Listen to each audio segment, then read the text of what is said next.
Mas pagi. Selamat pagi, Eri Ranggung. Silakan, apa mau ditanyakan? Yesus itu maha segalanya nggak? Arti segalanya ialah tiada yang menandingi, betul nggak? Ya, Apa makna dari tiada yang menandingi itu, apa maknanya? Tolong jelaskan dulu. tiada yang menandingi berbeda dengan tidak memiliki tandingan. Kalau tiada yang menandingi, berarti ada tandingannya, cuma tandingannya ini nggak mampu. Tapi kalau tidak ada yang menandingi, berarti dialah yang segalanya. Nah, Yesus adalah Allah yang tidak memiliki saingan. Tidak ada Allah-Allah yang lain selain Yesus. Apakah Yesus pernah berkata, jangan ada padamu, jangan memaki sesembahan orang lain? Apakah Yesus pernah mengakui ada sesembahan yang lain selain Yesus? Tidak pernah. Berarti dia tidak memiliki tandingan. Nah, Yesuslah maha segalanya. Itu. Kalau dia itu tiada tertandingi, artinya maha segalanya, artinya bukan cuma kekuasaannya, baik bentuknya, baik apanya, ialah tidak tertandingi. Nah, yang jadi pertanyaan kita, mengapa masih wajahnya masih gantakan Yusuf? Sedangkan Yusuf itu cuma ciptaannya. Artinya sudah tadi, artinya bukan Yesus itu bukan mas segalanya karena masih ganteng ciptaannya. Katanya nggak ada tandingan tadi.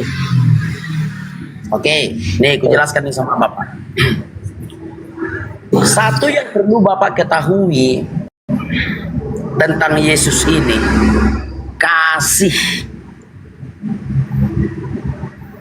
Kenapa Yesus datang ke dunia dalam rupa manusia? Karena kasih. Dia sama sekali tidak pernah menyombongkan kekuasaannya di dunia. Dengan kasih dia datang ke dunia. Contoh, Pak Erik, siapakah orang nomor 1 di Indonesia ini menurut Bapak? Orang nomor 1. Jokowi. Pak Jokowi. Layak tidak Presiden Jokowi sebagai orang nomor 1, layakkah dia membersihkan? Kalau bagi dia layak, kalau enggak ya enggak. Menurut Tergantung dia sendiri. ya, menurut Pak Eri, layakkah orang nomor 1 di Indonesia masuk ke gorong-gorong, membersihkan sampah di gorong-gorong itu layak tidak? Layak. Kenapa bisa layak? Pemimpin itu bukan cuma ongkang-ongkang kaki di kursi. Pemimpin yang baik itu ialah turun ke masyarakat, berbau dengan masyarakat itu. Nah, sebenarnya masih banyak pekerjaannya yang lain kan, tidak harus masuk ke gorong-gorong kan? Benar kan? Iya dong, masa presiden masuk ke gorong-gorong? Tapi kenapa Pak Jokowi pernah melakukannya? Dia itu ingin membuktikan bahwa itu memang merakyat gitu. Nah, merendahkan dirinya, tidak pernah sombong atas kekuasaannya sebagai presiden, karena dia memiliki kasih. Demikian juga dengan Tuhan yang benar. Tuhan yang benar datang menjadi manusia oleh karena apa? Oleh karena kasih. Kalau Tuhan memiliki kasih, Anak Batak. kenapa kalau dia datang ke dunia? Pertanyaan saya tadi bukan begitu, anak Batak. Saya tadi nanyakan Yesus itu maha segalanya, artinya tiada tertandingi. Saya bukan menanyakan kasih dan kasihnya. Yang saya tanya, kalau nggak tertandingi, mengapa masih gantakan Yesus? Masih gantang ciptaannya dari pencipta sendiri. Artinya kalau gantakan Yesus, artinya bukan maha segalanya, masih ada yang menandingi. Gitu. Tidak ada yang menandinginya, tetapi karena kasih yang ada di dalam Yesus itu, maka dia datang menjadi manusia. Sudah kuberikan tadi analogi kepada Pak Erik. Mungkin enggak presiden masuk ke gorong-gorong? Tidak mungkin. kalau dari sudut pandang sosial kita, harusnya yang masuk ke gorong-gorong itu petugas. Tetapi Itu karena dengarkan dulu Erik, dengarkan dulu Pak Erik. Tetapi karena Pak Jokowi memiliki kasih, dia mau merasakan apa yang dirasakan rakyatnya. Karena kasih itulah. Demikian juga dengan Yesus. Karena Allah itu kasih, dia datang menjadi manusia. Kenapa kita harus keberatan? Nah, itu Pak Erik, silakan. Bukan keberatan, ini beda antara masuk gorong-gorong dengan bentuk fisik ini beda.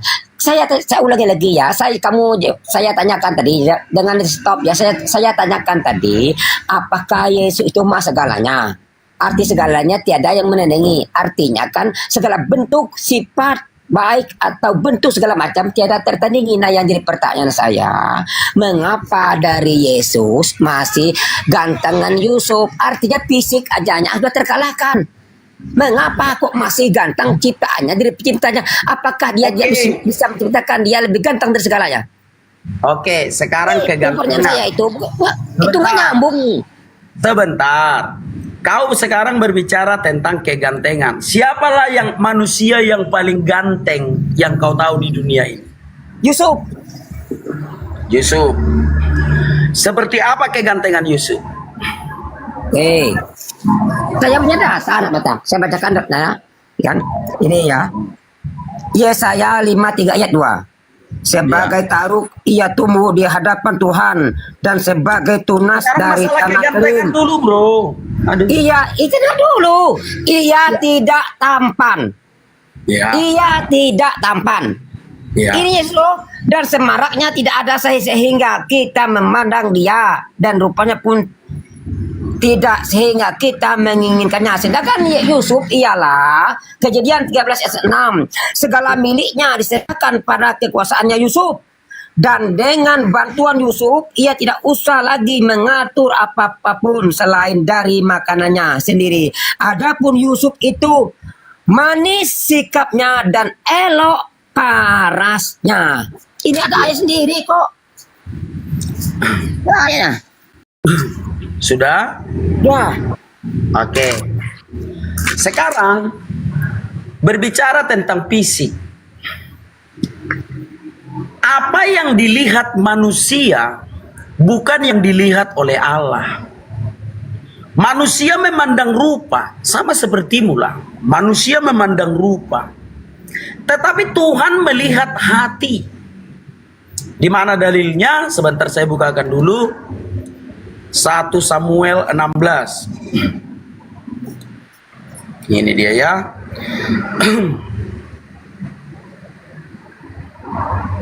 Saya tunggu buat kamu.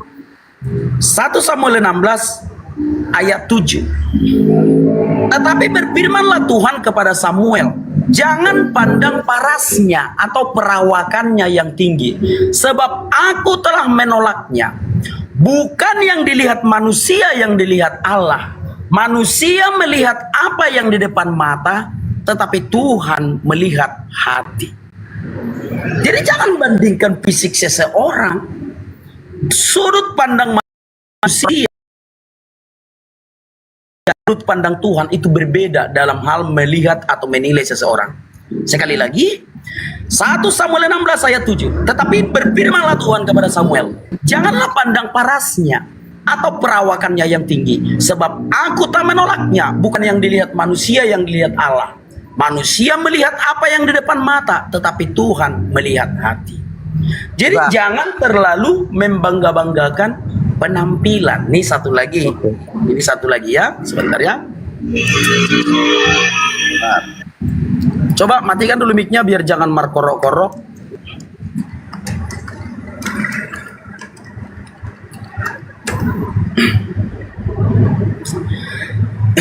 Sekarang kubukakan kepada Bapak Amsal 31. Anak-anaknya bangun dan menyebutnya berbahagia, pula suaminya memuji dia. Banyak wanita telah berbuat baik, tetapi kau melebihi mereka semua. Kemolekan adalah bohong. kecantikan adalah sia-sia, tetapi istri yang takut akan Tuhan dipuji-puji. Artinya adalah fisik yang kita miliki ini tidak terlalu penting untuk dibangga-banggakan. Karena semua itu kesia-siaan, apalagi soal tentang kegantengan dan ketampanan. Nah, sekarang kau mau membandingkan ketampanan Yesus dengan Yusuf.